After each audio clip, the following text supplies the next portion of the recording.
పేదల జీవితాలతో ఆడుకుంటూ వారి నోటికాడ కూడు తీసేస్తుంది ఈ కూటమి ప్రభుత్వం. అది వాలంటీర్ల విషయంలో వారు చేసినటువంటి పచ్చి దగా చూస్తే ఎవరికైనా కూడా స్పష్టమవుతుంది. సచివాలయ వ్యవస్థను కొనసాగిస్తాం, వాలంటీర్ల వ్యవస్థను కొనసాగిస్తాం, దానిని ఇంకా మెరుగైనటువంటి స్థితికి తీసుకెళ్తామని వారికి ఉన్నటువంటి మీడియా ద్వారా బాకా కొట్టి ఊదరగొట్టి ఈరోజు పూర్తిగా భిన్నంగా దానిపై యూటర్న్ తీసుకోవటమే కాకుండా సిగ్గుపడకుండా చేసిన తప్పుని సమర్థించుకోవడం నైతికత చచ్చిన రాజకీయం. అధర్మాన్ని ధర్మం అని చెప్పుకుంటున్నారు అనే దానికి నిలువెత్తు సజీవ సాక్ష్యంగా ఉంది ఈ కూటమి ప్రభుత్వం అనేది ఎవరికైనా కూడా అనిపిస్తుంది. వాలంటీర్లు వాళ్ళ బ్రతుకు వాళ్ళు బ్రతుకుతున్నారు.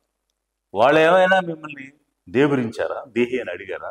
మాకున్నటువంటి జీతం 5,000 సరిపోవటం లేదు, 10,000 చేయండి అని వారేం అడగలేదు.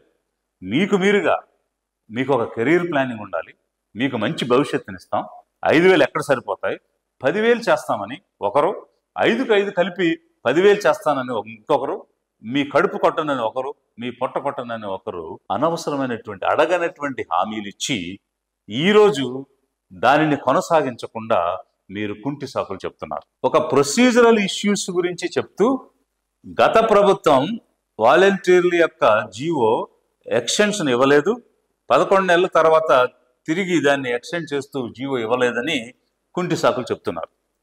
కాంట్రాక్ట్ లెక్చరర్స్ ఉన్నారు, కాంట్రాక్ట్ ఎంప్లాయీస్ ఉన్నారు, అవుట్ సోర్సింగ్ స్టాఫ్ ఉన్నారు. వీళ్ళందరికీ కూడా ప్రతి 11 నెలలకి ఎక్స్టెన్షన్ రెన్యువల్ అనేటువంటి జీవో ఇవ్వాలి. ఏ ప్రభుత్వం అయినా ఇవ్వాలి. ఈ రోజు మీరేం చెప్తున్నారు? ప్రభుత్వం అనేటువంటిది శాశ్వతం, అధికారం ఉన్న పార్టీ శాశ్వతం కాదు. కాబట్టి గత ప్రభుత్వం తీసుకొచ్చినటువంటి పథకాలు ఏమైనా ప్రజా శ్రేయస్సు కోసం చేసి ఉంటే అవి కొనసాగించాలి, గవర్నమెంట్ ఈజ్ ఇన్ కంటిన్యూన్స్ అని చెప్పి మీరు ఈరోజు అనేకమైనటువంటి భాషలు మాట్లాడుతున్నారు. మరి అదే ప్రభుత్వం శాశ్వతం, ఏవైతే ప్రజా శ్రేయస్కర కార్యక్రమాలు ఉన్నాయో అది ఎవరు చేసినా కొనసాగించాలి అని చెప్తున్న మీరెందుకు కొనసాగించలేకపోయారు? ఒకవేళ గత ప్రభుత్వం కొనసాగించలేదంటే వారు దీని మీద ఏమన్నా పునరాలోచన చేయాలనుకున్నారేమో. ఈ వాలంటరీ వ్యవస్థను కొనసాగించాలా వద్దా అన్న విషయం మళ్ళీ అధికారంలోకి వస్తే ఆలోచిద్దాం, అప్పుడు నిర్ణయం చేద్దాం అనుకున్నారేమో. ఎందుకంటే కార్యకర్తలను పట్టించుకోలేదు, వాలంటీర్లను చూసి అనేటువంటి ఒక అపవాదం వచ్చింది కాబట్టి కొనసాగించాలా లేదా అని ఒక పునరాలోచన ఆ ప్రభుత్వం పడి ఉండొచ్చు. కానీ మీరు హామీ ఇచ్చారు కదా, మేము కొనసాగిస్తామని చెప్పారు కదా, చెప్పి ఓట్లు వేయించుకుని వచ్చారు కదా, వచ్చినప్పుడు కొనసాగించాల్సిన బాధ్యత మీకుంది. అలాంటి అధికారం మీ చేతికి వచ్చింది, అలా నమ్మే జనం మీకు ఓట్లు వేశారు. అయితే ఇప్పుడు ఇలాంటి సాకులు చూపిస్తున్నారు ఏంటి? మరి మీరు పెట్టినటువంటి కాంట్రాక్ట్ వ్యవస్థ, అవుట్ సోర్సింగ్ వ్యవస్థ 11 నెలలకు ఒకసారి రెన్యూ చేయటం అన్నది ఎన్నో సంవత్సరాలుగా జరుగుతూ వచ్చిందిగా. అసలు ఆ వ్యవస్థకి అంటే శాశ్వతమైనటువంటి ఉద్యోగాలు ఇచ్చేటువంటి రిక్రూట్మెంట్ పద్ధతిలో కాంట్రాక్ట్ అవుట్ సోర్సింగ్ అనే విధానానికి ఆద్యం పోసిందే ఆద్యుడే చంద్రబాబు నాయుడు గారు. ఆ కాన్సెప్ట్ తెచ్చిందే మీరు. దానికి కర్త కర్మ క్రియ పర్మనెంట్ జాబ్స్ మానేసి అవుట్ సోర్సింగ్ కాంట్రాక్ట్ జాబ్స్ అనేటువంటి ఒక విధానం తీసుకొచ్చారు. అయితే మరి ఆ విధంగా మీరు ఇచ్చిన తర్వాత గత ప్రభుత్వం 5 సంవత్సరాలు 11 నెలలకు ఒకసారి కాంట్రాక్ట్ అవుట్ సోర్సింగ్ రెన్యూ చేసుకుంటూ వచ్చింది. మీరు ఇచ్చారని వాళ్ళు ఆపేయలేదు కదా, మీరు ఇచ్చిన వాళ్ళు తీసేయలేదు కదా. మరి మీరెందుకు చేయట్లేదు? మీరు హామీ ఇచ్చి ఎందుకు మానేస్తున్నారు? ఇది నేను కంపారిజన్ కోసం మాట్లాడుతున్నాను తప్ప ఒకరికి ఫేవరెటిజంగా ఉండడం కోసం నేను మాట్లాడటం లేదు. నేను వాలంటరీ వ్యవస్థలో పేదలకు జరిగిన అన్యాయం చెప్తున్నాను. అది ఒకవేళ వైసీపీకి అనుకూలంగా ఉందని ఎవరైనా అనుకుంటే అది వారి కర్మ. లిబరేషన్ కాంగ్రెస్ పార్టీకి ఒక సిద్ధాంతం ఉంది. రాజ్యాంగంలో ఏ ఐడియల్స్ అయితే ఉన్నాయో మా పార్టీ రాజ్యాంగంలో కూడా అవే ఐడియల్స్ ఉన్నాయి. పేదల చేత, పేదల కోసం ఒక స్థిరమైనటువంటి ప్రభుత్వం ఏర్పాటు చేయాలన్నదే అధిక జనుల యొక్క ఆకాంక్ష, లిబరేషన్ కాంగ్రెస్ పార్టీ యొక్క లక్ష్యం. అందుకోసం మేము పనిచేస్తున్నాం. ఈ రోజు పేదలకు అన్యాయం జరిగింది కాబట్టే లిబరేషన్ కాంగ్రెస్ పార్టీ గొంతు విప్పి మాట్లాడుతుంది. 2.5 లక్షల మంది వాలంటీర్లు వీధిన పడ్డారు. నెలకి 5,000 రూపాయల జీతం ఇస్తానంటే పేదలు కాకపోతే ఎవరు వస్తారు? అలాంటి వారి నోటి దగ్గర కూడి తీసేశారు మీరు. ఒక్కొక్క కుటుంబంలో 3 అనుకున్న 7.5 లక్షల మంది ఈరోజు వీధిన పడ్డారు. అది ఒకవైపు అయితే వీళ్ళు అనేకమైనటువంటి సేవలు ప్రభుత్వం ద్వారా అందేటువంటి అనేకమైనటువంటి సంక్షేమ పథకాలు ప్రజల గుమ్మం దగ్గరికి, ఇంటి గుమ్మం దగ్గరికి తీసుకెళ్లి ఇచ్చారు. లేవలేనటువంటి ముసలి వాళ్ళకి, నడవలేనటువంటి ఫిజికల్లీ ఛాలెంజ్డ్ పీపుల్కి ఇంటింటికి వెళ్ళిచ్చి వారి మన్ననలను పొందారు. దాని ద్వారా ప్రభుత్వానికి దాని గౌరవం ఇనుమడింపజేసేటువంటి పనులు చేస్తూ ప్రజల మన్ననలు పొందుతున్నారు. అలాంటి వారిని వీధిన పడేసేటువంటి పరిస్థితి తెచ్చారే, మీకు మనసు ఎలా ఒప్పింది? నాకైతే అర్థం కావడం లేదు. మన దేశంలో యూపీఎస్సీ అనేది ఒకటి ఉంది. అది అత్యంత ఉన్నతమైనటువంటి సర్వీసెస్ కి రిక్రూట్మెంట్ చేస్తుంది. ఐఏఎస్, ఐపీఎస్, ఐఎఫ్ఎస్ ఇట్లాంటి సెంట్రల్ సర్వీస్ అన్ని కూడా. వాలంటీరీ వ్యవస్థ, సచివాలయ వ్యవస్థ అన్న కాన్సెప్ట్ వైసీపీ మేనిఫెస్టోదే అయి ఉండొచ్చు. కానీ దానిని రూపకల్పన చేసి వ్యవస్థ నిర్మాణం చేసి నిలబెట్టినటువంటిది నేను, ఆ రోజు నాతో ఉన్నటువంటి గిరిజా శంకర్ అనేటువంటి నా కొలీగ్ ఐఏఎస్ ఆఫీసర్. మట్టి ముద్దను తీసి బొమ్మను చేసి అవయవాలు అమర్చి ఊపిరి పోసి జనజీవన స్రవంతిలోకి తెచ్చాం సచివాలయ వ్యవస్థని, వాలంటీరీ వ్యవస్థని మేము.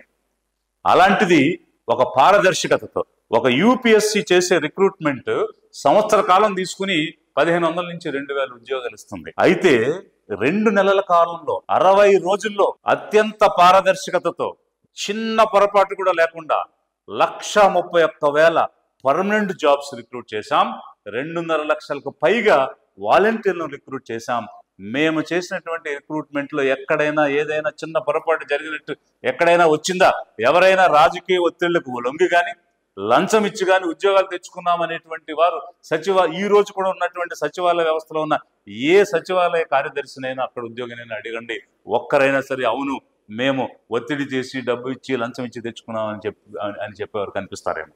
అలాంటి పారదర్శకతతో ఒక రోస్టర్ విధానాన్ని పాటించి అన్ని వర్గాలకు కూడా సముచితమైన స్థానం ఇచ్చి 30% మంది మహిళలకు అవకాశం ఇచ్చి ఆ రోజు అత్యంత పారదర్శకమైనటువంటి రిక్రూట్మెంట్ మేము చేశాం.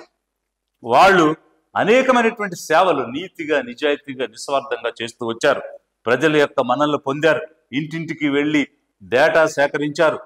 కెలామిటీస్లో అంటే విపత్తులు వచ్చినప్పుడు, వరదలు వచ్చినా, తుఫానులు వచ్చినా ఇంటింటికి వెళ్ళి బియ్యం ఇచ్చేటువంటి కార్యక్రమం. మరీ ముఖ్యంగా పెద్ద కెలామిటీ, ప్రపంచవ్యాప్తంగా వచ్చినటువంటి కెలామిటీ ఏంటంటే కోవిడ్-19. ఆ సమయంలో ఇంటి నుంచి ఎవరో బయటకు రానటువంటి సమయంలో, ఒకరినొకరు పలకరించుకోలేని సమయంలో, ఇంట్లో మనిషి చచ్చిపోతే దహన సంస్కారాలు కూడా వెళ్ళడానికి వెనుకాడినటువంటి సమయంలో వాలంటీర్లు వెళ్ళి ఇంటింటికి తిరిగి కావలసినటువంటివి సమకూర్చి వ్యాక్సినేషన్ చేసి మందులు ఇచ్చి ఇంజక్షన్లు చేయించినటువంటి పరిస్థితి ఈ వ్యవస్థ ద్వారా జరిగితే ప్రతి ఒక్కరు కూడా దాన్ని అభినందించారు. అంతేకాకుండా వీరు ఎక్కడి నుంచి వచ్చారు? కమ్యూనిటీలో నుంచి వచ్చారు. అంటే ఏ కమ్యూనిటీస్ అయితే ప్రభుత్వం సేవలు అందించాలో ఆ కమ్యూనిటీ నుంచి రావడం వల్ల మా ప్రజలకు మేము సేవ చేసే అవకాశం దొరికింది, స్వచ్ఛందంగా సేవ చేసే అవకాశం దొరికింది అని ఎంతో ఉత్సాహంగా పనిచేశారు. ఐక్యరాజ్య సమితి కానీ, వరల్డ్ బ్యాంక్ కానీ, నీతి ఆయోగ్ కానీ ఏం చెప్తుందంటే ఏదైనా కమ్యూనిటీ డెవలప్మెంట్ జరగాలన్నా, డెవలప్మెంట్ ప్రోగ్రామ్స్ ముందుకు తీసుకెళ్లాలన్నా ఆ కమ్యూనిటీలో నుంచే వాలంటీర్లు తీసుకుని, కమ్యూనిటీలో నుంచే స్వచ్ఛందంగా వచ్చే వాళ్ళని తీసుకుని పనిచేస్తే మరింత ఎఫెక్టివ్గా ఉంటుందని ఒకవైపు ఆ రకమైనటువంటి థీసిస్లు మనకు కనిపిస్తున్నాయి. మంచి చెడు అనేటువంటివి ప్రతి చోట కూడా ఉంటాయి, సమాజంలో ఉన్నాయి. ఒకవేళ ఎవరైనా పర్టికులర్ వాలంటీర్ పొరపాటు చేశాడంటే, లేదా రూల్స్ అతిక్రమించాడంటే, లేదు రాజకీయంగా వెళుతున్నాడు, బంధుప్రీతి చూపిస్తున్నాడంటే చర్యలు తీసుకోవచ్చు. మనం డిసిప్లినరీ యాక్షన్ తీసుకునేటువంటి పద్ధతి ఉంది, దాని ప్రకారంగా చేయొచ్చు. అంతేగాని వ్యవస్థ మొత్తాన్ని కూడా నిలుపుదల చేయడం అనేటువంటిది, దానికి తోడుగా యూటర్న్ తీసుకోవడం అనేటువంటిది ఏ విధంగానూ కూడా సబబు కాదు, సహించలేనటువంటి విషయం.